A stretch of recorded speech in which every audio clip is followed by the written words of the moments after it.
কোন জেলার মাটি কেমন দেখেন, নোয়াগাঁর মাটি কেমন, ওই যে নোয়াগাঁর মাটি।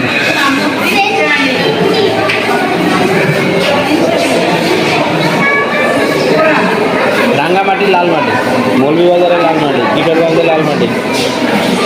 আর আমাদের একবারে ধানের জন্য উপযুক্ত একবারে ভালো পাবো। আসসালামু আলাইকুম সম্মানিত ভ্রমণ প্রিয় ভাই বোনেরা, আমি বরাবরের মতো আবার চলে আসলাম ভিডিও নিয়ে। তো এটি হচ্ছে আমাদের বাংলাদেশের জাতীয় জাদুঘর, ঢাকা জাতীয় জাদুঘর। এটি হচ্ছে শাহবাগে অবস্থিত। আপনারা এই শাহবাগ জাদুঘরে আপনারা যাবেন, তো আপনারা যাবেন সপ্তাহে 6 দিন এটি খোলা থাকে, আর রবিবারের দিন এটি বন্ধ থাকে। আমি আবারও বলতেছি, রবিবারের দিন এটি বন্ধ থাকে। এবং বড়দের টিকিট মূল্য 40 টাকা, বাচ্চাদের 20 টাকা।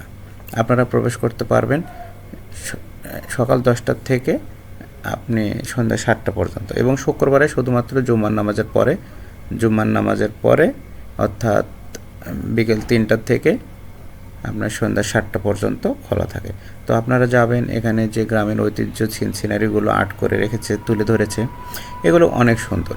গ্রামের সিনারিগুলো এখানে আপনার তুলে ধরেছে, এগুলো থিমগুলো অসাধারণ লাগবে। আপনাদের পরিবার পরিজন বাচ্চা কাচ্চাদেরকে নিয়ে যাবেন এবং মুরব্বীদের নিয়ে যাবেন, এগুলোর সাথে পরিচয় করিয়ে দেবেন। এগুলো আসলে বাচ্চাদের সাথে পরিচয় করে দেওয়া এটা সবসাথে বেশি জরুরি।